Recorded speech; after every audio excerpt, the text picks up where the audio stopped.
Hello everyone, welcome back. We've got a brand new story to share with you. So let's begin. My name's Jeremy. When my wife's brother showed up and started using my equipment without even asking me. At first, I thought it was just a misunderstanding, but I quickly realized I needed to draw the line and put my foot down. What I didn't expect, though, was how both my wife and her brother would react to that. Things got dark way faster than I ever thought they would. And to really understand how everything went downhill, I need to take you back to how things were before all this even began. I've been married to my wife, Maria, for 6 years now. At first, things were okay, normal ups and downs, like any couple. But for the last 2 years, honestly, it hasn't been what I expected or hoped for. Things changed, and not in a good way. Maria's behavior shifted, and it felt like she started to constantly undermine me. Especially when we were at home. I don't want to say she was cruel, but the way she talked to me, the little comments she threw around, and the constant bickering wore me down. It was like no matter what I did or said, I was never really respected in the way I wanted. It got to the point where I dreaded being at home.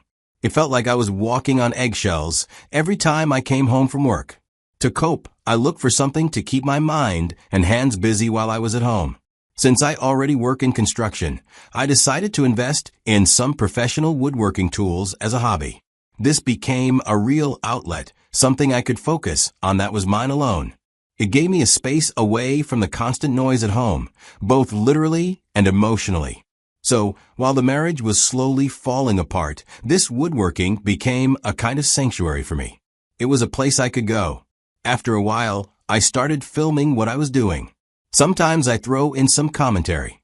I figured maybe a few people online would find it interesting. I posted them to YouTube and Instagram with no real expectations. And then boom, one of my videos blew up. Then another. I started getting comments from strangers all over the world asking questions, giving feedback, and sharing the video with their friends. It wasn't just one fluke either. More and more people started tuning in. I was gaining followers and subscribers. Before I knew it, I wasn't just making sawdust and noise, I was making money. Enough that I didn't have to wear myself out doing back-breaking construction jobs every single day just to keep the bills paid. That changed everything. I reinvested most of what I earned into better tools. Precision routers, upgraded saws, high-end clamps, everything that could make my work sharper and more professional. The garage slowly transformed from a place I used to hide into a full-blown workshop. For a while, it gave me enough peace to keep going. But even that wasn't going to stay untouched. Not in that house.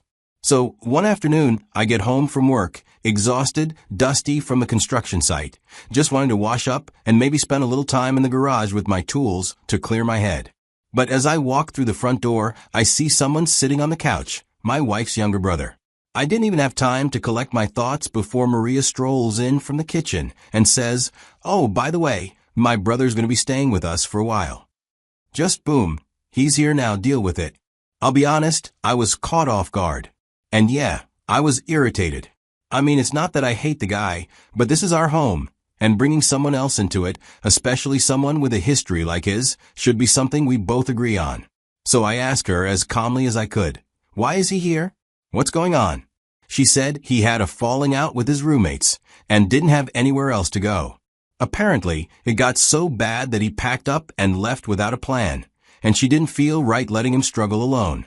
I get wanting to help family, but what got under my skin was how it was all done without even a basic conversation. Her brother had a bit of a reputation for mooching off people. There's always some drama following him around. I reminded Maria of that, tried to tell her that this isn't just a short stay we're looking at. This is the start of a long ride, and I've seen this pattern before.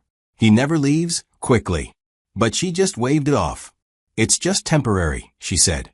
So there I was, realizing that decisions about who gets to live under my roof were being made without me. It was the beginning of something I didn't have a name for at the time. But looking back, it was the first crack in a wall. For a while after Maria's brother moved in, things were quiet. Everyone sort of stuck to their own corner of the house, and I made a point to stay busy in mine. I kept that space organized and tight, everything in its place, dust cleaned off after each project, Equipment lined up neatly on the wall, like a mechanic's dream. I'd work long hours out in the sun doing construction, but the real joy came when I got home, changed into something comfortable, and lost myself in a piece of maple or walnut, shaping something from nothing. I even made a couple of pieces that went viral. A custom bookshelf, a hidden drawer coffee table, stuff that actually paid. It felt good knowing that what started as a distraction had grown into something real. I came home one evening, stepped into the garage, and froze. My drill set was out. One of the clamps I never leave on the bench was lying on the floor, half open. The workbench was dusty in a way that told me someone had been sawing something recently. My newest lathe, a machine I had literally bought 3 weeks prior, had a chip on the base. Nothing huge, but noticeable. It was like walking into your house and seeing someone else had slept in your bed. My heart dropped. Then it burned. I walked into the living room and found Maria's brother on the couch, scrolling through his phone. I asked him if he'd been in the garage. He looked up and said, "Yeah, I was just checking out some of your tools. You got a lot of cool stuff in there." I didn't raise my voice, but I didn't sugarcoat it either. I told him flat out, "Don't touch my tools again." I made it clear that I'd spent years building up that space, that equipment wasn't cheap, and it wasn't for messing around. He blinked like I'd just insulted him and said, "Chill out, man. I was just trying out some things. No need to act like it's a big deal." That's when I knew we had a real problem, because it was a big deal. And the fact that he couldn't see that or didn't care told me everything I needed to know about the kind of respect he had for me, and for the house I was trying to hold together. So, after I confronted her brother for going through my tools, I figured the most reasonable thing to do was to talk to Maria about it. I just wanted her to help me set some boundaries. I came to her calmly, explained exactly what happened, and told her that I didn't appreciate her brother using my equipment without asking. I thought she'd understand. But Maria didn't react as I expected. Instead of listening, she went on the defensive like I had just insulted her entire family. "He's just trying to check out what you do," she said, waving it off like it was nothing. I told her he broke something, and all she had to say was, "Well, if he broke anything, you can always replace it." That one hit me hard. She then said something that really got to me. "Why do you always make things a big deal?" It felt like I was some over-emotional guy losing his mind over nothing. For her, I was blowing things out of proportion just because I wanted my space respected. I stood there, trying to make her understand, but every word out of her mouth made it clear. She wasn't interested in hearing me out. She had already chosen a side, and it wasn't mine. At that point, I had to be firm. I looked her in the eye and said, "Tell your brother to stay away from my things." I meant every word. I wasn't going to sit back and keep pretending like I was okay with this. I thought this would be the end. Turns out it wasn't. Months passed, but nothing really changed. The promise that Maria's brother was only staying for a while turned out to be just that, a promise. He didn't move out. In fact, if anything, he got more comfortable. It got to a point where it was no longer just about him living under our roof. It was about him slowly taking over space that wasn't his to begin with. I'd come home after a long day, and once I got into the garage, things were moved around. Some left out in the open, some shoved into the wrong drawers. Expensive equipment covered in sawdust. I knew how I left my things. I kept that garage organized down to the last screw. But day after day, things kept being out of place. My measuring tape would be stretched out and jammed, drill bits scattered, blades dull and chipped.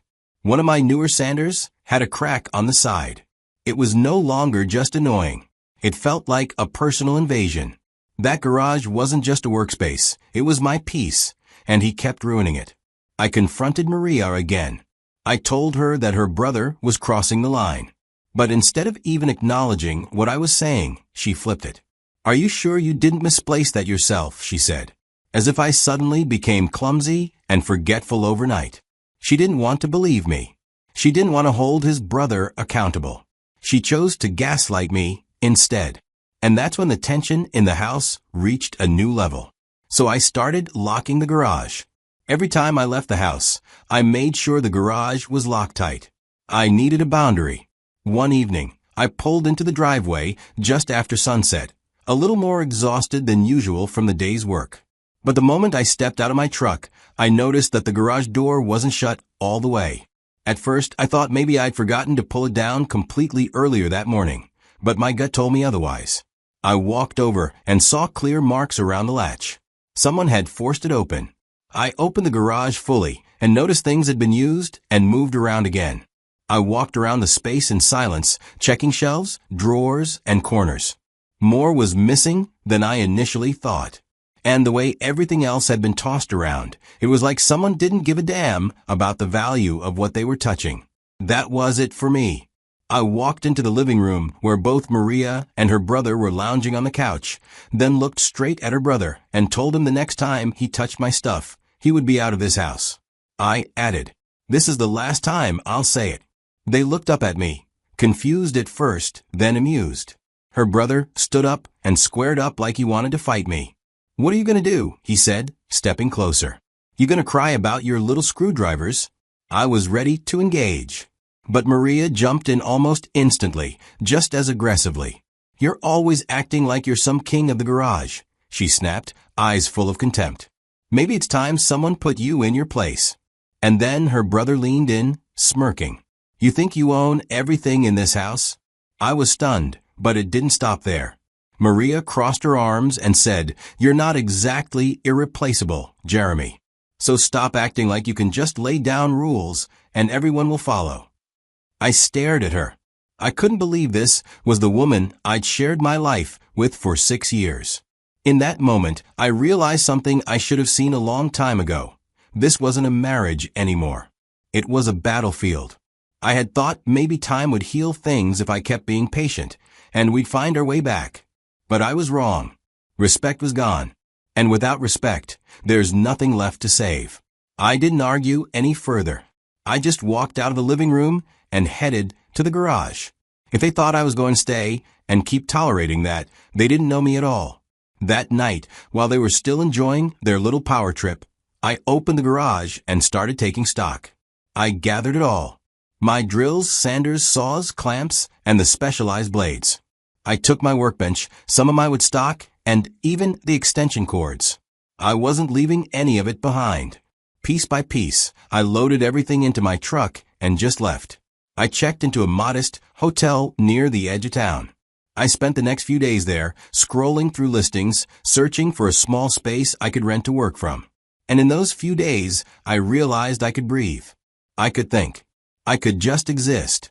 What cut the deepest was that my wife never called or left a message.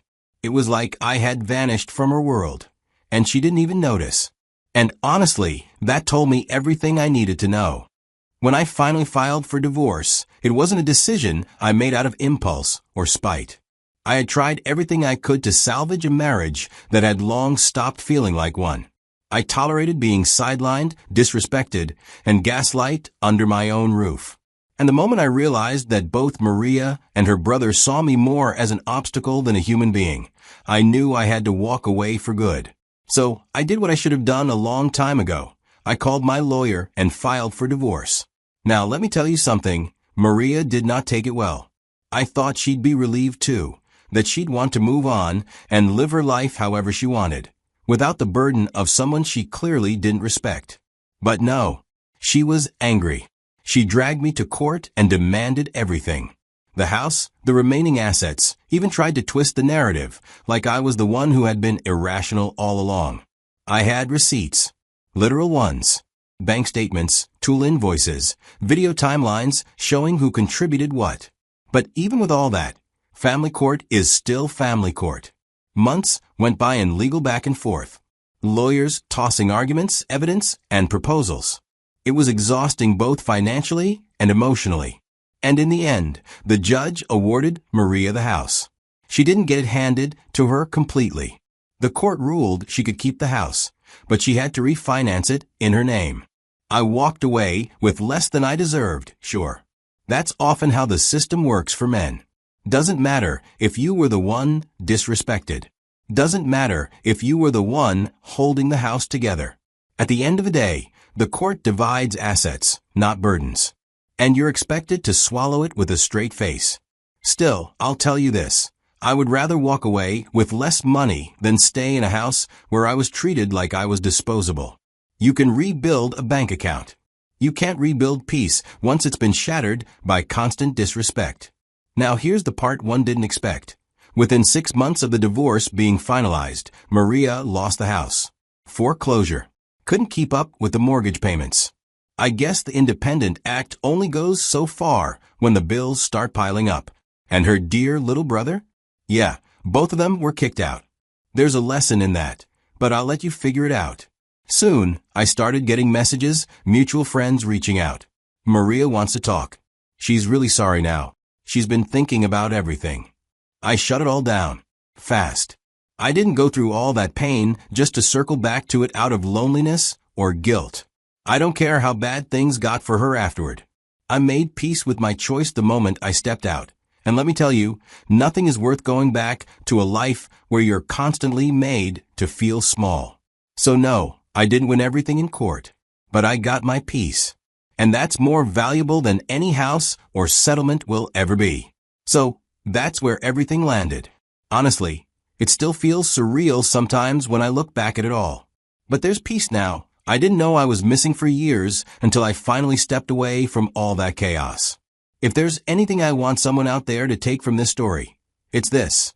Value yourself before someone else decides you're replaceable. Because once they do, they will treat you like you're just another piece of furniture in the room, something they can lean on, kick around, ignore, and replace whenever it suits them. I stayed in that house for years, thinking I could wait out the storm. That if I just kept the peace, maybe things would get better. But here's the truth, they didn't. They got worse. Respect is not something you can beg for. Once someone starts making you feel like your presence is optional, you owe it to yourself to ask, why am I still here? And for anyone wondering if I regret leaving, no. I regret not leaving sooner. That was the best decision I made for myself in a long time. If you're in a situation where you constantly feel unheard, I hope my story gives you something to think about. You deserve to feel safe and valued in your own home. You deserve a partner who defends you, not one who joins the attack. And most importantly, you deserve to feel like your space is your own. Now I'm curious, what would you have done if you were in my shoes? Would you have left earlier? Confronted things differently? Maybe handled it with more patience or less? I'd really like to hear your thoughts, so feel free to drop a comment below. I read them all. Thanks for sticking with me through this one. If this story resonated with you or made you think, don't forget to like the video and subscribe to the channel. Take care of yourselves and don't settle for being disrespected. Ever.